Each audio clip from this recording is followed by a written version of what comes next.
Yan. Ang tawag dyan mga anak is beetroot. Okay? So, mabibili ito sa grocery.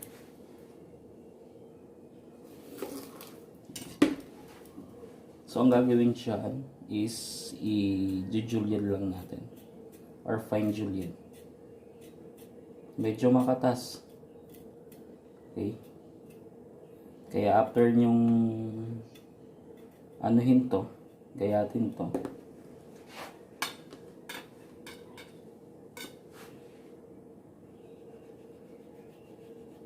Hugasan niyo yung kutsilyo.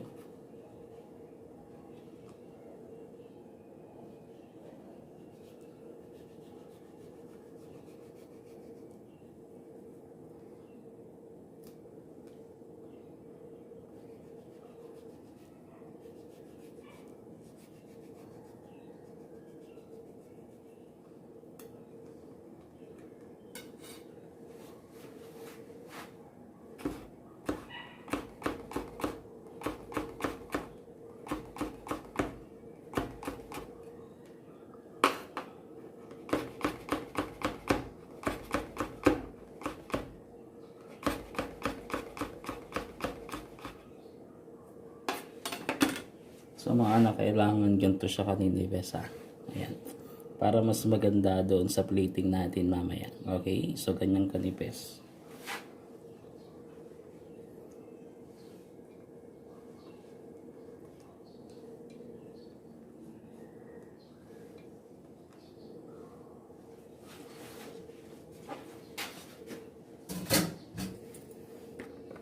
Siyempre, carrots.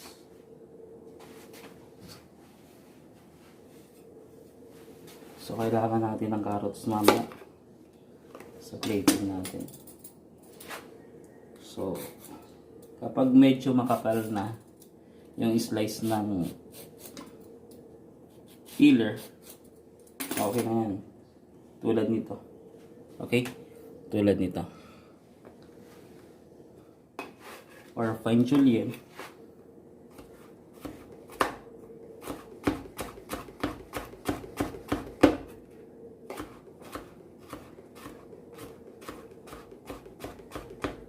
Okay. Para mas manipis.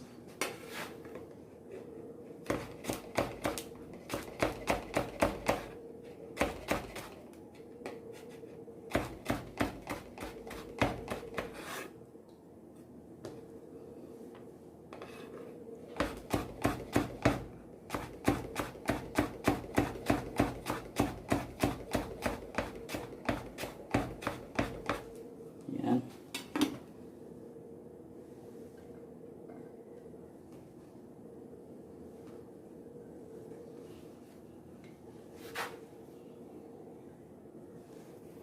Okay, next, lagay tayo ng isang siling haba. Siling berde. Panigang. Slice. Ng manipis.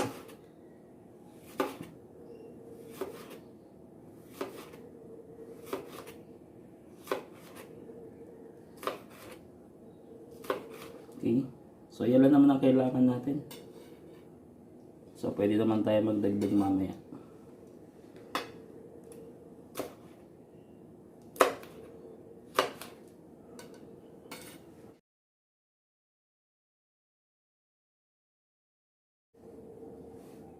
Okay, so gagawa tayo ngayon ng spread ng ating canape. So, syempre, kailangan natin ng mayonnaise. Oops.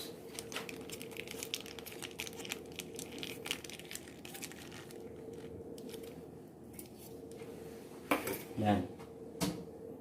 So, mayonnaise. Ito. Yan, kahit anong klaseng mayonnaise. Next, meron tayo ditong ito, binigay ni Ma'am Jelay. Okay, shout out kay Ma'am Jelay. So, maraming salamat sa pagbibigay ng cream cheese. Okay, salamat. Yan. Tapos, yan. Kailangan natin ito. Or optional, sige. Sesame oil. Okay. So, mama, ipapaliwanag ko kung ano ba talaga ang purpose ng sesame oil. Yan. So, gawa na tayo. Ahin muna natin ilagay yung cream cheese. Okay? Kasi pwede tayong mag-adjust ng mayonnaise pero hindi tayo pwedeng mag-adjust ng cream cheese. It is because limited yung supply natin ng cream cheese. Okay?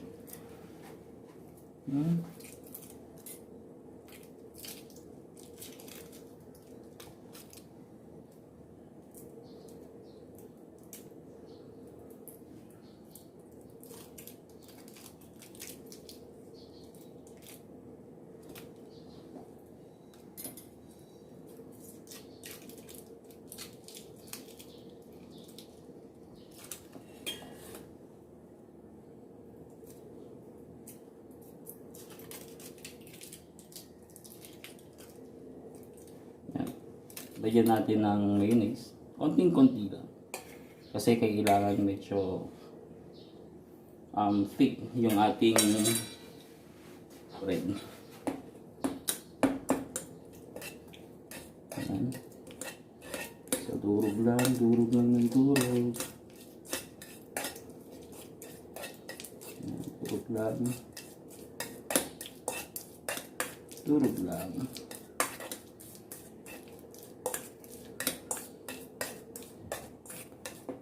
Tapos, lagay ulit tayo.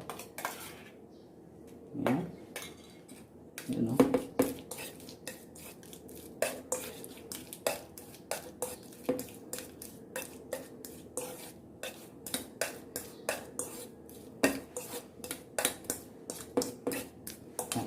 So, tingnan natin. Yan o. Okay na yung ganyan, ha? Okay na. Tapos, after that, so ayan, nabuksan natin. Paghihirap buksan. Okay. Actually, may hinihila lang kasi sa kanya. May hinihila lang sa kanya kaso sobrang dikit. Okay, lagyan lang tayo ng konti. Ayan, isa pa. Yo. So, depende to din sa inyo kung gaano kadami ang ilalagay ninyong sesame oil. It is because kailangan makuha niyo yung tamang thickness ng spread niyo. Okay?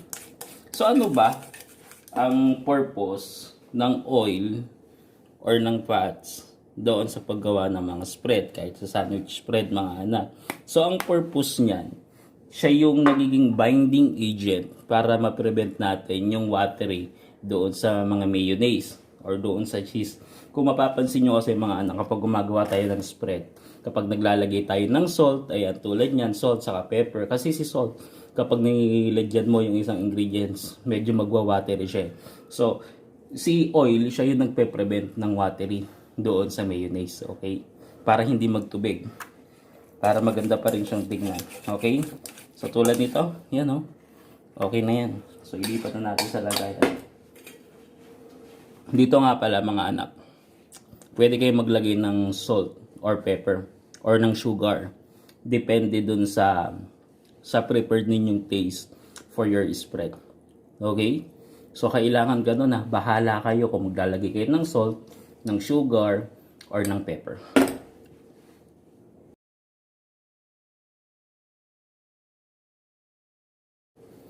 Okay. Okay, mga anak. So, meron na tayong vegetables. Ayan, yung pang-garnish natin. Tapos, meron na tayong spread. Okay, yung ginawa natin kanina. Yung main ingredients na gagawin natin or na gagamitin natin na main ingredients tulad nito. So, corned beef, yan. Meron din tayong cheese. Okay. Yan, no? Kahit anong klaseng cheese. Next, tuna. Okay, yung nasa lata. Make sure na natload nyo siya ng maayos or wala na siyang oil. Okay, salain nyo siyang mabuti. And then, syempre, sa Canape, kailangan natin ng base. Ano ba yung base? Siya yung pinagpapahiran ng spread. Pwede kayong gumamit ng loaf bread or ng tasty na brand. And then, hiwain nyo sa apat or hatiin niyo sa apat. Kung wala naman kayong loaf bread sa bahay, so pwede na to. Yan, tita. Magkano lang to? 5 piso lang ata. Okay. So, magsimula na tayong maglagay or mag-garnish ng ating Canape.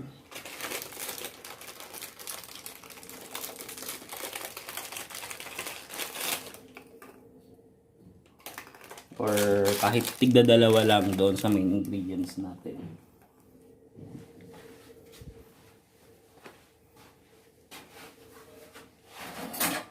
Okay?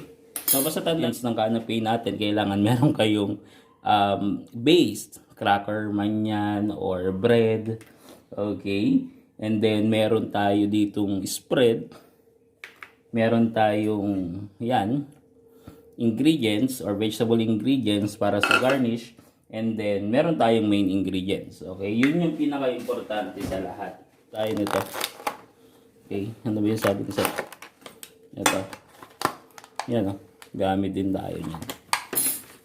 So, puto lang tayo ng konti. Yan. Yun. Okay na yun. Gamitin pa natin sa iba.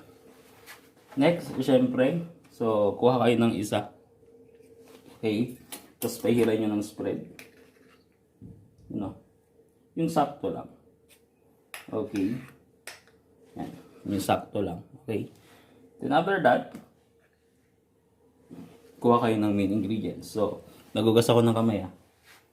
So, for example, cheese. Unahin natin. Lagay natin dyan. And then, kuha tayo ng beetroot. Yan o, beetroot. So, lagay natin dito. Yun. Yan. And then, kuha tayo ng carrots. Ayan, carrots.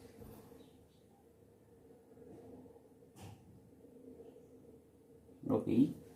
Siyempre, konti lang nito. Puto lang kayo ng konti. Yun. Lagay nyo lang sa ibabaw. Okay. So, ganda lang siya kadali, mga anak. Ha? Ganyan lang. Sa paggawa kasi ng appetizer, kailangan height is might. Okay. So, kailangan mataas siya. Pero yung kasya lang sa bibig. Sige, dire-diretso natin. So, lagyan na muna natin ng spread lahat. Okay. Spread. Yan.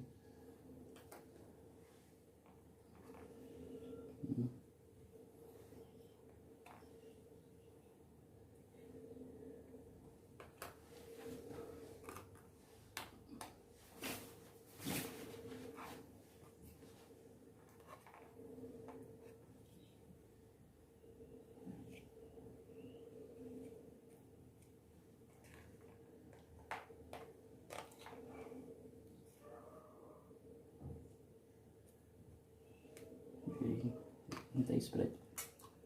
Sarap.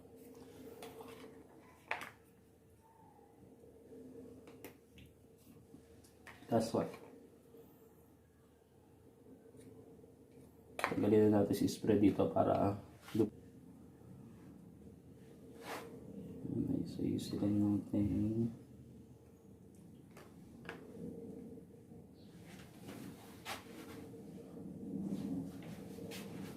So, tuna.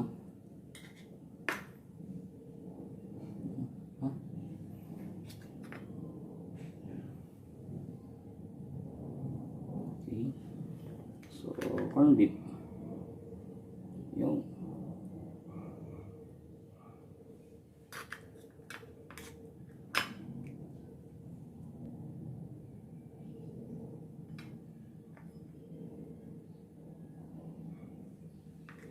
Basta lang natin ng konti.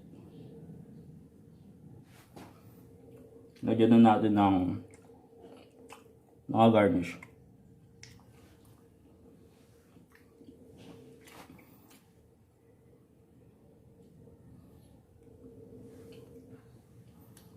So, maglalagay ng garnish, bahala din kayo kung anong gusto nyo ilagay. Pwede kayo maglaro ng kulay dito, ha. Kung anong color combination ang gusto nyo.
So, ayan. Tapos na tayo. Sige. Plate ilan natin.